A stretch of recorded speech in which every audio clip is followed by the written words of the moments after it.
Bung Nurlif ini sebetulnya seorang tokoh nasional. Beliau pernah menjadi anggota DPR RI. Dia kiprahnya sebetulnya di tingkat nasional, kemudian ingin membangun daerah dan mengambil amanah menjadi ketua DPD 1 Partai Golkar Aceh.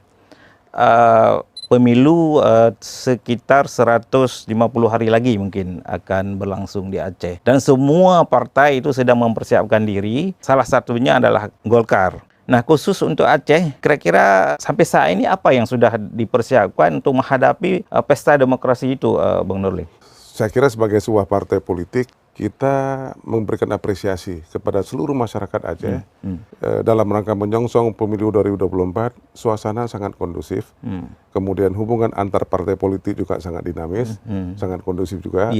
Kemudian hubungan partai-partai politik dengan masyarakat, baik itu ulama, umara, dunia pendidikan, kampus, itu sangat baik gitu.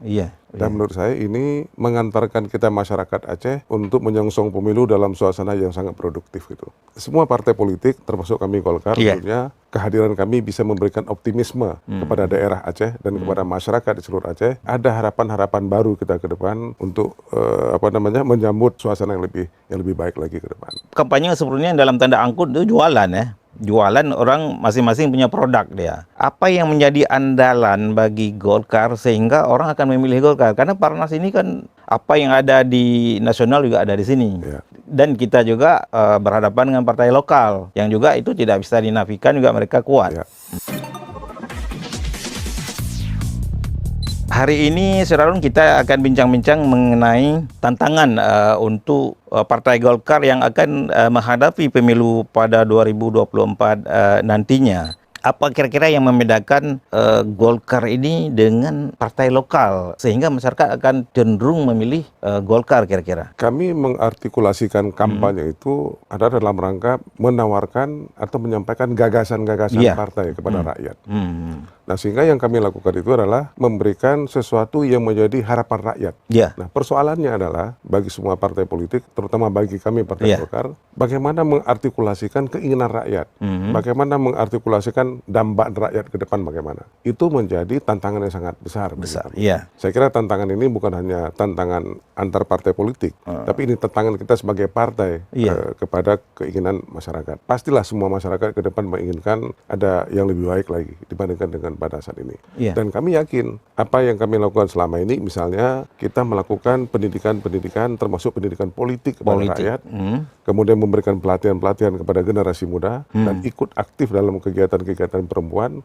Bagi kami ini merupakan bagian dari karya kekaryaan yang memang itu menjadi ikonnya Golkar gitu. Dan itu memang trademarknya Golkar, karya kekaryaan. Karya kekaryaan ini nggak mungkin muncul, nggak mungkin ada kalau nggak ada gagasan-gagasan dari awal. Nah, yang kedua, kami juga selama ini melakukan kegiatan-kegiatan, misalnya pada saat anggota Dewan Reses, baik DPR RI, DPRA maupun DPRK, mereka itu hadir di tengah masyarakat, bisa mendengarkan apa yang menjadi keinginan masyarakat. Dan kemudian itu, aspirasi itu dituangkan dalam program yang menjadi usulan Partai Golkar. Contoh misalnya, kita memberikan pupuk kepada masyarakat petani, baik itu perkebunan besar maupun perkebunan kecil, termasuk di sektor pangan yang menjadi mayoritas masyarakat Aceh. Kemudian kita juga memberikan pelatihan-pelatihan lain yang memungkinkan masyarakat itu memiliki pengetahuan, pengetahuan tambahan di luar pendidikan formal. Tapi kami juga bersyukur karena Partai Golkar ini sebuah partai yang menaruh perhatian besar, concern yang besar terhadap dunia pendidikan. Karena menurut kami sebuah masyarakat atau sebuah bangsa bisa keluar dari sebuah kesulitan atau keterbelakangan itu pastilah dengan mengenalkan tingkat pendidikan, kualitas pendidikan lebih baik gitu. Cara menangkap kebutuhan atau aspirasi keinginan masyarakat itu seperti apa? Di samping kita punya institusi Golkar pada tingkat kabupaten, pada tingkat kecamatan, bahkan di beberapa kampung kita punya kepengurusan. Ini merupakan jangkar bagi Partai Golkar untuk bisa mendetek apa yang menjadi keinginan masyarakat, kebutuhan, apa yang berkembang di tengah-tengah masyarakat. Nah, kemudian kita juga memiliki organisasi-organisasi yang mendirikan Golkar, misalnya Kosgoro, kemudian ada Soksi, ada MKGR. Kemudian kita juga punya organisasi yang dilahirkan oleh Golkar, seperti AMPI, Angkatan Muda Pembaruan Indonesia. Kemudian ada Al Hidayah Pengajian.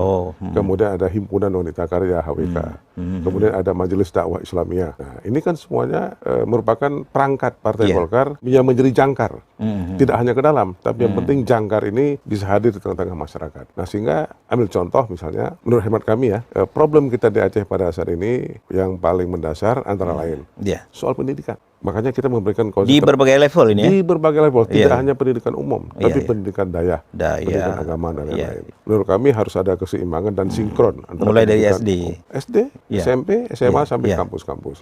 Dan kami bersyukur di hampir semua daerah sekarang, di samping kita punya kebanggaan Universitas Syahkuala, UIN yang ada di Banda Aceh. Di banyak kabupaten sekarang tumbuh perguruan tinggi yang itu sangat berarti untuk mengembangkan kualitas pendidikan masyarakat di Aceh.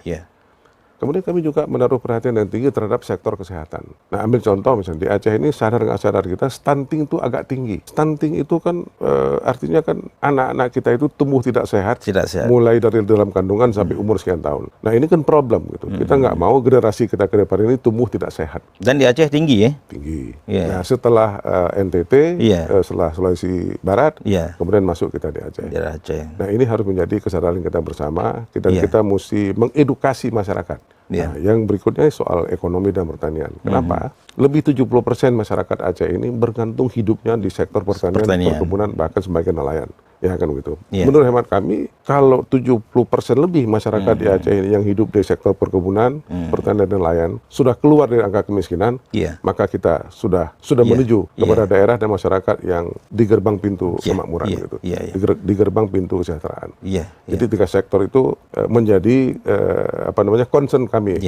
Satu, pendidikan, ya kan? Kita tidak mau ada anak-anak di Aceh ini yang tidak memiliki pendidikan. Tidak mau. Kemudian sektor kesehatan. Kita tidak mau ada masyarakat Aceh ini yang tidak tertangani kesehatannya dengan baik.